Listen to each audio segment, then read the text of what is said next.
explaining his tweets, and people seem to enjoy me reading them. And so let's go, because RC's got a lot to say this week. Because she stopped talking to my ear. I'm not quite sure that RC can hear me. Let's make sure whoever is in RC's ear gets out, and let's hear him explain these tweets. First one. Watching the Pats play feels like watching Killmonger challenge T'Challa to be the Black Panther. You knew T'Challa wasn't going to win, but you were so used to seeing him do so. He always found a way. Yet Killmonger just kept beating him, asking, "Is this your king? Sad day. R.I.P. King." RC, explain that tweet. Hey, man, listen, that was hard for me. Rest in peace to the King, Chadwick Boseman. But I just remember watching that, T'Chaka and T'Challa, they're now separated. We've already beaten M'Baku as the New England Patriots did early on in the year. And here comes Killmonger, and he's taking us down. I mean, they killed Uncle James, Zuri, and now we're just watching it happen. And right in front of our eyes, the King is falling. And you say to yourself, you know what? I know he's going to get back up, and I know he can do it, but he can't. And then it's beat him down, beat him down, beat him down. And now they're picking the Pats up and they're putting them on the shoulders. And as they're walking to the side, we're seeing Cam Newton on the sideline. Jarrett Stidham is on the field and he's falling on his face. And then they throw him over the cliff. And now Angela Bassett got to run. Nakia got to come in and get him. And that is how I feel. Watching the King fall is killing me. And it is heart-wrenching. And all I can say is, I hope they found a way to bring the Black Panther back. All right, next one.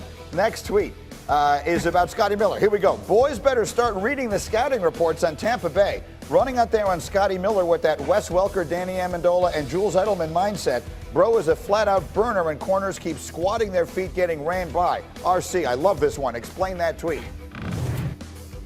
Listen, Greeny, this is exactly why Sidney Dean and Billy Hole were able to beat Duck and King at the end of White Man Can't Jump. A white man can't jump. You know why? Because people don't read the scouting report. You run out there and you know all the cliches, Greeny. He's a lunch pail guy. He's the first one in, last one out. He's such a coach on the field. This guy has a feel for the zone. No, Scotty is a burner. He can flat out roll. Scotty Miller was 4.36 at the combine. This dude has 6 catches, 109 yards at 18 yards per clip. So all you DBs who are running out there thinking you're going to get possession routes, you better get on the scouting report and understand that this dude is going deep and Tom Brady is getting the ball to him.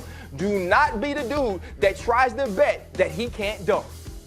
Next tweet from Ryan Clark involves the Chicago Bears. Here we go. Bruh, watching the Bears play offense is what I feel like sitting through This Is Us would be like. Ryan Clark, explain that tweet. Greeny, every time I see the This Is Us promos, I get sad, bro. It feels heavy. It's stressful. But as I've been watching the latest promos, I'm kind of getting the premise of it, right? This one family, they bring this kid home from school, and then the dude goes, he says, you know what? I thought the worst day of my life was when Dad died, but the worst day was when they brought you in. This is how you have to feel if you're a Chicago Bears fan and you're a Mitchell Trubisky fan as well, right? You thought the worst day was when they benched Mitchell Trubisky. And then when you watch Nick Foles play against the Rams, you didn't realize the worst day was when they let Nick Foles beat a quarterback. I mean, it was absolutely abysmal. Like, I couldn't even deal with watching it. I don't know what it must be like to be Robinson or Mooney or Miller or one of these guys who are wide open expecting the ball, but you see Nick Foles on his back trying to figure out a way to get it to you. And then when he does, the other team picks it off. And so if you play defense for the Bears, if you're a fan of the Bears, or if you are Matt Nagy, I am sorry that you have to deal with This Is Us every day of your life because it seems stressful. That's another tour de force. I'm saving the last one for a little later because I got to get to something else here. But we have one more coming later in the program that I really want to hear. Meanwhile, this past weekend might have been the greatest performance of Baker Mayfield's career. 22 of 28, 297 yards, 5 touchdowns, beating the Bengals 37-34 in the same game in which they lose Odell Beckham for this season. And it's hard to argue that Mayfield would be better off without a superstar like Beckham, but the numbers say that he has been. His QBR is nearly perfect when targeting other wideouts on the team, and his completion percentage is up 25% when throwing away from Beckham this year. So let me bring my squad back in on this. And I will start with David Pollack, who's up early with us this morning. When you hear something like Baker Mayfield, the quarterback is better without the best receiver on his team and one of the best in football. What thought goes through your mind?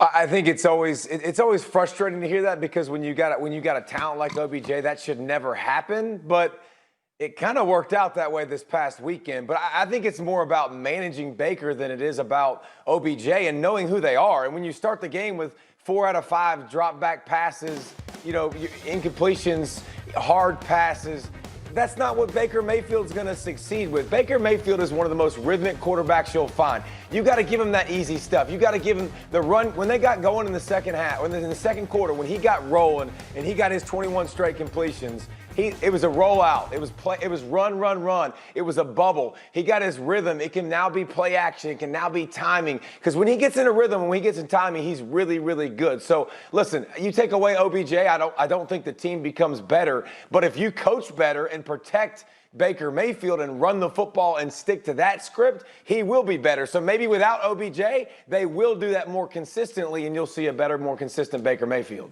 Nick, I'm thinking about this thing somewhat psychologically. What do you think when you hear this conversation?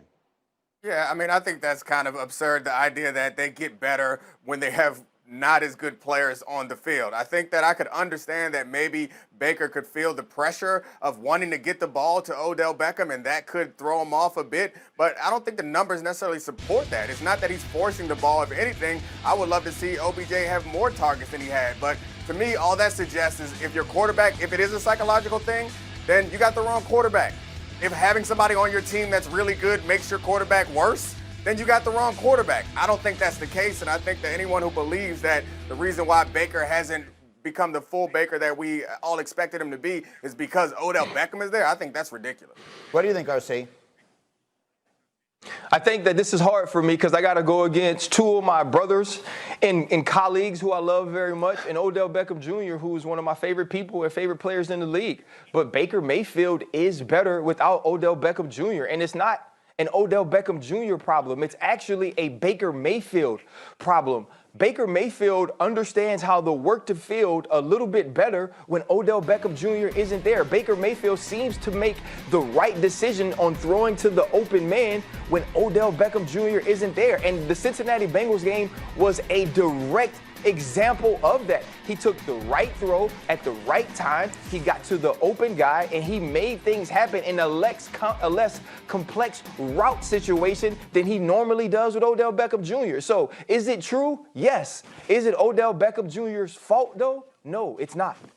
So that's right. I think that all those things can be true at the same time. I would ask you, Graziano, as my insider here, where is Odell now? Like he's going to be out for the rest of the season. He has a bunch of money guaranteed for injury. What does his future look like with the Browns, or might it be somewhere else? Well, he doesn't turn 28 until next week, so he's got a future, and as you mentioned, he's got guaranteed money with Cleveland next year, so he will be in their plans. I mean, look, the Browns feel like they can operate their offense without him, but having him in there elevates their offense's potential, right? I mean, this is a team that's 5-2, lost by 30-plus points to the Ravens and Steelers. So they can win games without Odell Beckham, but is that going to allow them to compete with the very top teams in the AFC, in the NFL? I mean, look, to borrow from Ryan, when Tony Stark and Captain America split up, they could get some stuff done, sure. I mean, they're good enough. But when Thanos shows up, they need to get back together, or else they're not going to have any kind of change. All right, don't encourage this. I lose control every single week. Let's continue here in just a moment. That's what I'm talking about.